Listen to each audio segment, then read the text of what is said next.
on digging deeper. And here is my premise that I want to re-invite us into. Because for many of us, in the Western world especially, we're like pro read the Bible in the year people. Like check off the chapter, get it done, move on, go forward. Because once we've read it once, that's all you need to do. You don't read textbooks over and over again, and you don't need to read the Bible over and over again. But I actually have this premise that one, no one actually enjoys reading the Bible in a year. I mean, maybe you do, that's fine, but I don't enjoy reading the Bible in a year. It's anxiety for 365 days is what that is. But two, that when we treat the living Word of God as a textbook to memorize, we murder it. We make it no longer living. And so we are taking the next 5 weeks to really sit on the same text, Luke 14 and Luke 15, the 2 chapters of the Bible. We're going to read, we'll invite up our speaker to read through them. I've got so many incredible humans coming to share this with all of you over the next few weeks, and I'm really excited. Rather than my voice coming back to the same text, I'm excited to highlight different voices with different perspectives, with different aspects of the text jumping out of them. But here's my base premise for this series. One, the Bible is actually more alive than we give it credit, and when we come to the same text again and again, we are different and it reads us. And two, I have this pet theory that if you threw away your entire Bible, except for Luke chapter 14 and Luke chapter 15, you would come out with a robust, beautiful, compelling Christian theology that looks more orthodox than many of the theologies that we try to create out of the whole of the Bible. I think these are very powerful stories about who God is, who we are, and the lengths God is willing to go to bring us back into relationship with God. So, I'm really excited to bring up our first communicator, our first speaker, our first preacher. Sam Dompier is an incredible person. CFO? Oh. She's the queen of Church at the Park. Church at the Park does incredible things. We get to partner with them a lot here at St. Thomas. No problem. Do what you need to do. And Sam is just a wonderful light every time that they are in this space. I sit here in my office while they do trainings, and hearing Sam talk and communicate truths week after week, I just kept thinking, I really want to get her up here and hear what she has to say about this text. So welcome, everybody. Sam Dompier, she's got a great message for us. So yeah, here we go. Here we go. Junie is my little helper today, and she was excited to drink hot chocolate. She remembered last time we were here there was hot chocolate, so she said, "Oh, Mom, can I come drink some hot chocolate? Can I borrow this, Matt?" Yes, please. Sure. Okay.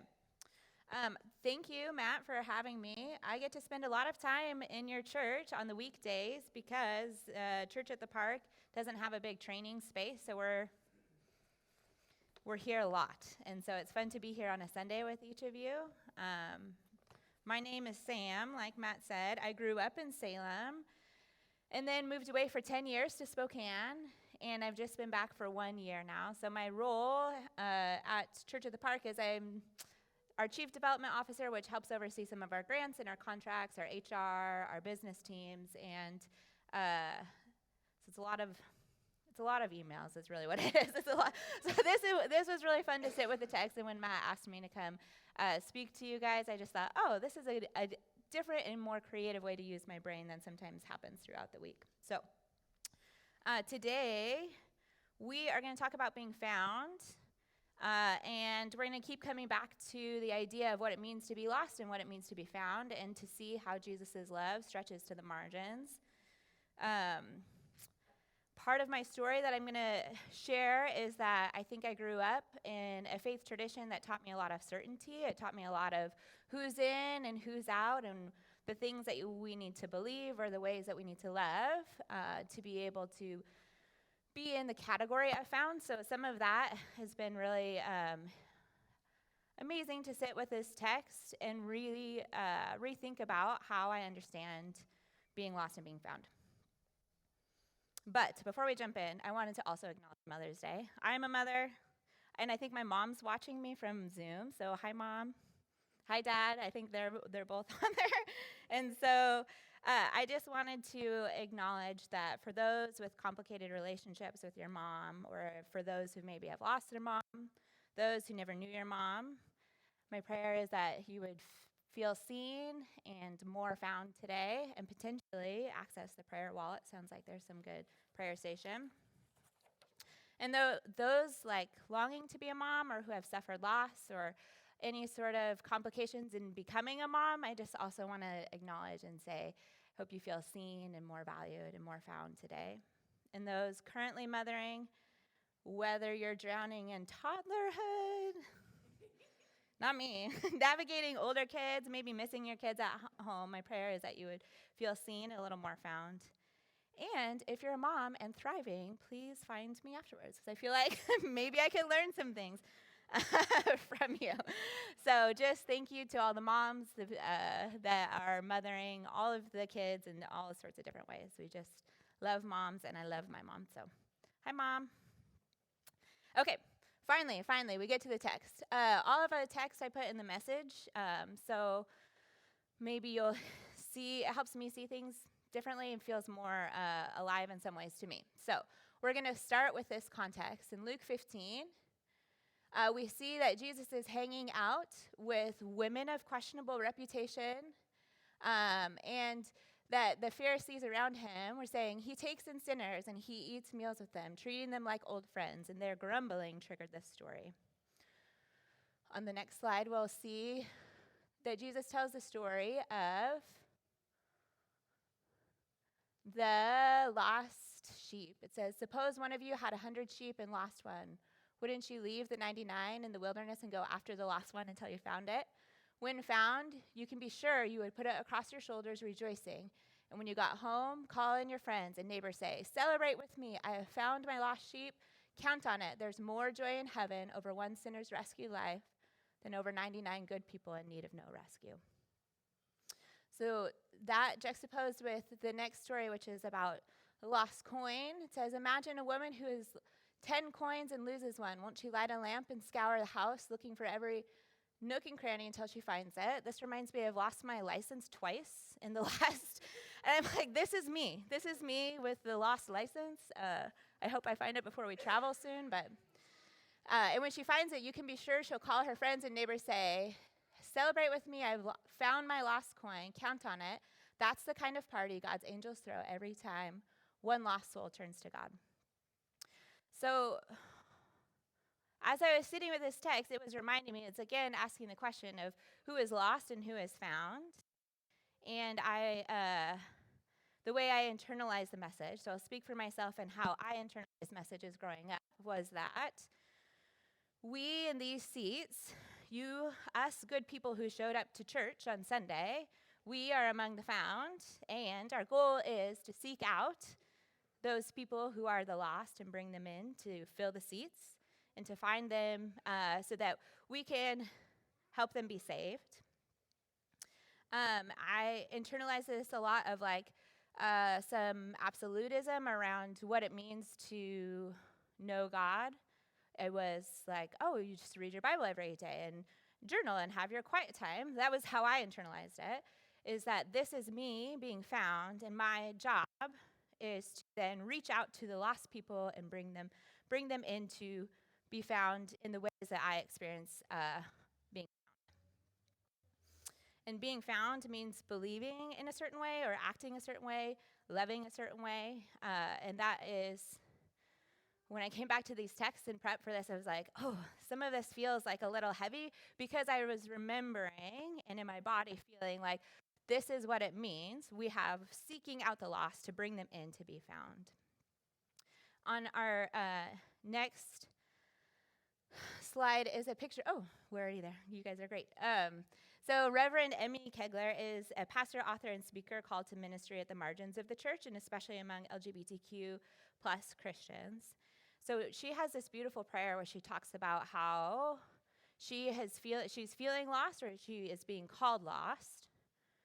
And she helped me imagine a way of like, maybe we don't go to the margins to seek out the lost, but maybe we go to the margins to be found.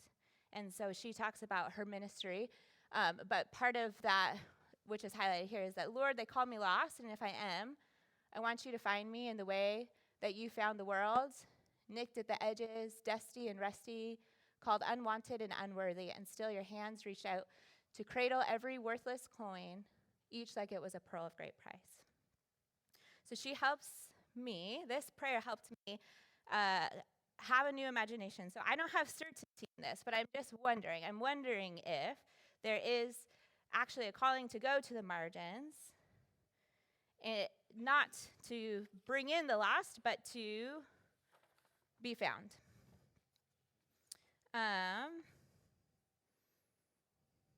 Our next slide is a quote from Richard Rohr.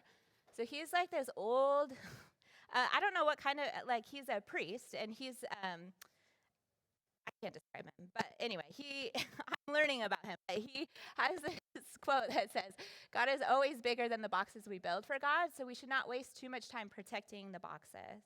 And so I think if we're moving to our next idea of what is it that means to be lost and to be found, we can follow Jesus in this next story, which is how we're seeing Jesus break down the boxes of absolutism and seeing the human in front of him.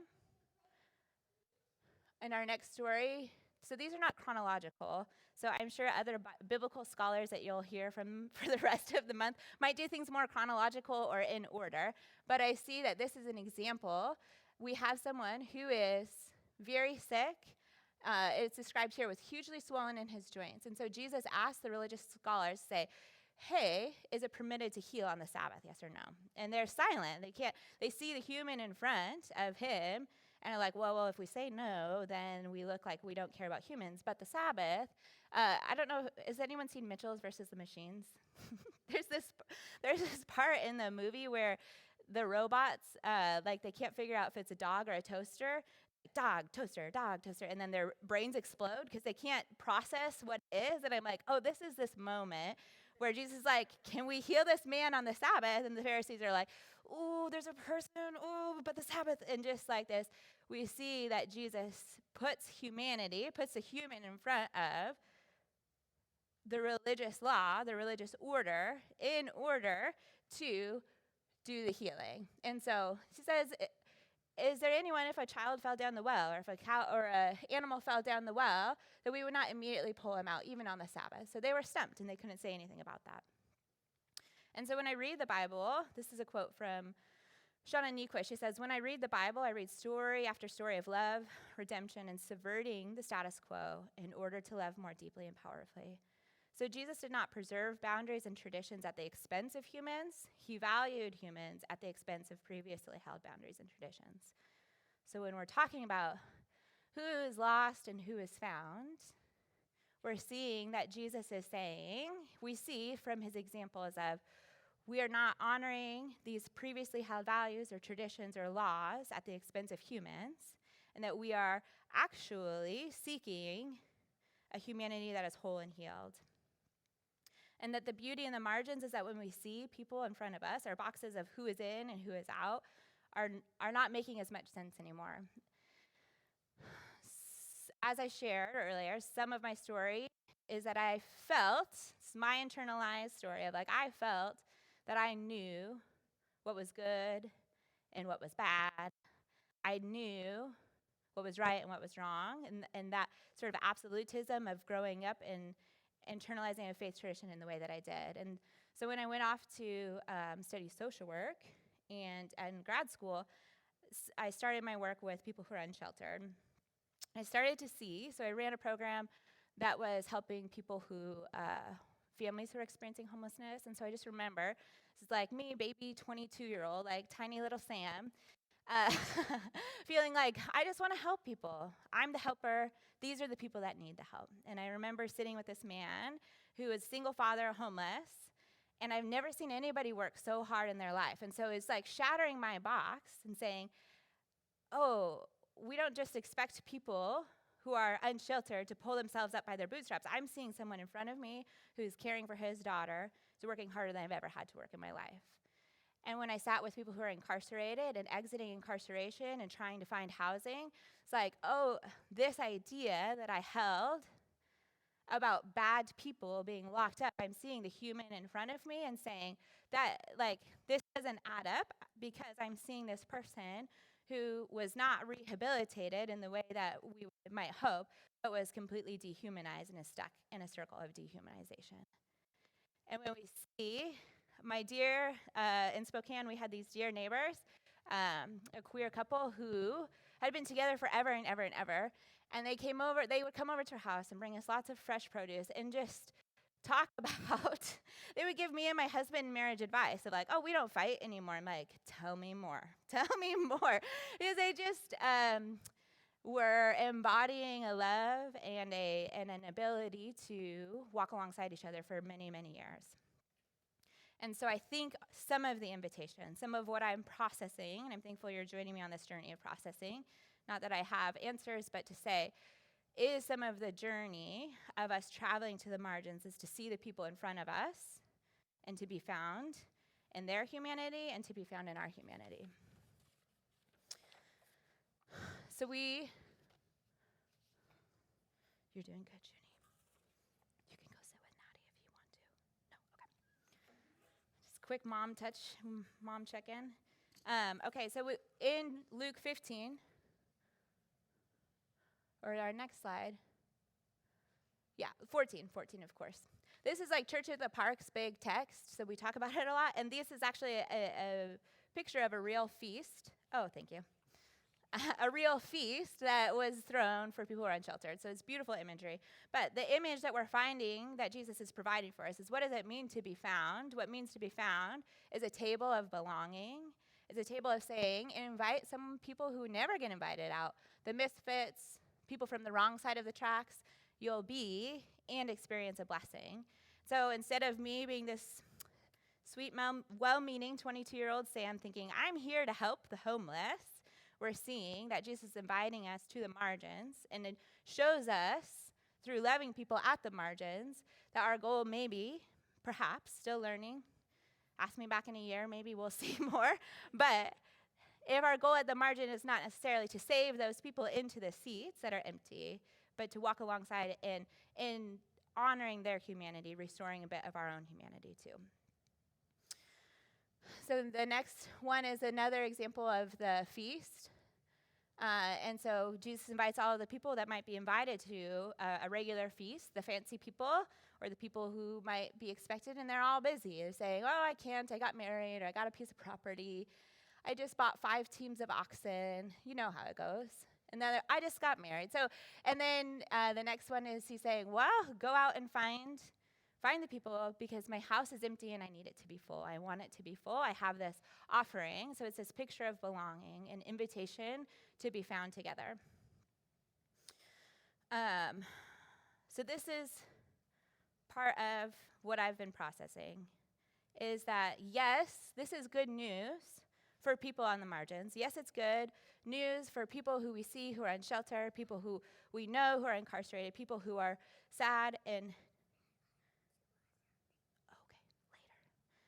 sad or lost or disconnected. So yes, that is good news when we're talking about how we need to stand at the margins. But this work actually really starts with ourselves and noticing where in ourselves we have had to dismember pieces of ourselves to be able to belong, or to say like, oh, I'm whole, or for me to be found and to be whole. So if Jesus wants, I think what he wants is a community that is whole and healing. And I think that starts with our commitment to our own wholeness and our own healing. I teach a lot of trauma-informed care, and that does not mean that I'm an expert in it. It just means, and poor Corey has had to sit through like 3 of my trainings already, so this is kind of repeat for him. But the best way to work alongside people who are experiencing trauma or have experienced trauma is to sit with our own traumas, sit with our own stuff, so that we can sit with the people who are in the moment and not have our stuff spill out into. So in the same way that we're hoping to expand the circle of human belonging, to increase the circle of compassion, some of that work starts with us. So I think our next quote is, oh yes. We can skip this one, that's fine. Okay. Do we skip? Is there a what's his name? Greg Boyle quote in there?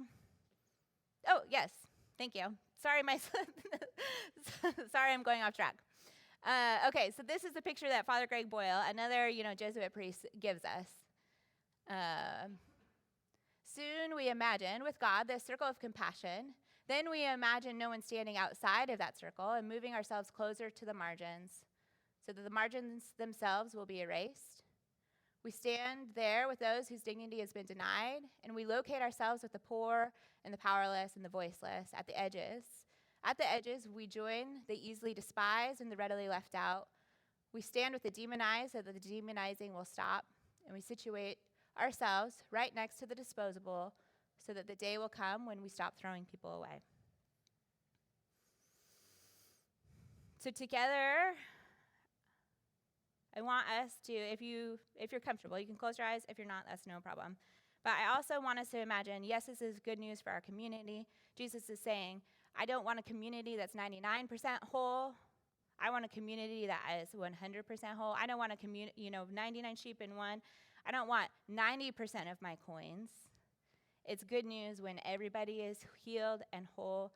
That's Jesus' picture. And so, if you're comfortable, can you reimagine with me the story of Jesus looking for a lost coin? And can you imagine in yourself the places that have been dismembered, the places that you've cut off are deep wounds, or the places of unhealing where we say, to survive and to grow up in this world, I couldn't be this. For my own story, part of that was knowing that I had a love and a gift in leadership, and in the church tradition that I grew up in, there wasn't space for women to be leaders. So I felt like I could be whole and give my gifts out in the working world, but stepping into a church tradition that was like, well, to be whole here, I actually have to leave some of this part of me behind, and that's part of my own healing journey and my own story of being integrated and whole. And so together, can we picture Jesus on the floor, looking under the bed for a lost coin, or probably where my license is, in between the car seat and the center console that you can't ever reach anything down there. I'm sure that might be where it is. So like Jesus looking in the depths of our heart and our soul to say, I don't want a Sam that's 99% Sam, a 99% whole. I see this deep wound and this healing, this trauma, and I want this wholeness for all of you.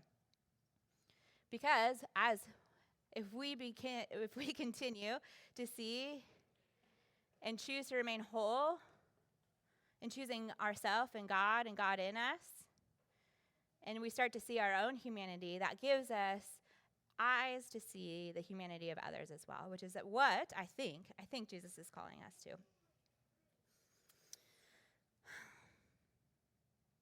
So we're going to close with a few different things. Because it's Mother's Day, maybe some of the wounds or some of the things that you need Jesus' healing and wholeness in might be around mothering, mother relationships. We're going to reimagine the story of the prodigal son as a mother and a child. So I made the pronouns gender neutral so you could picture if you're however you identify. So I'm going to read it, and then it's up there. It will be up there too, but.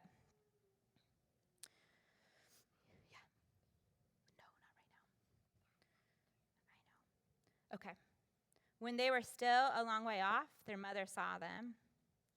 Her heart pounding, she ran out, embraced them, and kissed them. The child started their speech. Mother, I've sinned against God, and I've sinned before you. I don't deserve to be called your child ever again. But the mother wasn't listening. She called to the servants, quick, bring a clean set of clothes and dress them. Put the family ring on their finger and sandals on their feet. Get a prize-winning cow and roast it. We're going to feast. We're going to have a wonderful time. My child is here, given up for dead and now alive, given up for lost and now found. And they began to have a wonderful time. And so when we're asking the question of who is lost and who is found, when we're asking, can we picture what we're being lost that being out on the margins maybe is where we go to be found, and that what Jesus is inviting us into is a feast where all people can belong, and all of you can belong. So not all of you, but all of you can belong. Mary Oliver, who's like my patron saint, I love everything she does. She writes a poem that I come back to over and over again, and it's called Wild Geese. And I think it helps me when I think, oh, I just have to try to do this thing better. I just have to try harder. I just need to fit into this spot to be able to be whole. And Mary Oliver writes, okay, go ask Natty. She writes, you do not have to be good. You do not have to walk on your knees for 100 miles through the desert repenting. You only have to let the soft animal of your body love what it loves. Tell me about your despair, yours, and I will tell you mine. Meanwhile, the world goes on. Meanwhile, the sun and the clear pebbles of the rain are moving across the landscapes, over the prairies and the deep trees, the mountains and the rivers. Meanwhile, the wild geese, high in the clean blue air, are heading home again. Whoever you are, no matter how lonely, the world offers itself to your imagination, calls to you like the wild geese, harsh and exciting, over and over, announcing your place in the family of things. So I'm going to invite everybody to stand. Unless you're on Zoom, I don't know. You can stand if you want. And so I won't do this. So at work, I will call on people, but I would never do that because you're not paid to be here, so we're just glad you're here. But there's a prayer that I keep coming back to, and I'm hoping there's Ben McBride, who's I need you to wait 1 minute. Thank you. Ben McBride talks a lot about it's not what do we need to do, it's who do we need to become. And so I think this prayer helps me recenter on the idea of the boxes that I'm holding tightly to of who can belong, who is lost, and who is found. This prayer keeps challenging me to see things in a new way. So I'm going to invite, I would never call on people unless I knew them well. I don't know where Bo is. I was thinking of who. But there's 4 slides, and I just would like to invite maybe Matt, could you read the first slide? And then we're going to take turns if 3 other people can read the slides. Spirit of Jesus, come with fire that refines, water that refreshes, wind that topples, breath that fills. Kindle a global revival of empathy, justice, and active exchange. Birth a witness of love that is bigger, and be us from better than we inherited. Liberate us from privilege and oppression. Unshackle the gospel from nationalism, colonialism, white supremacy,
Amen. Thank you.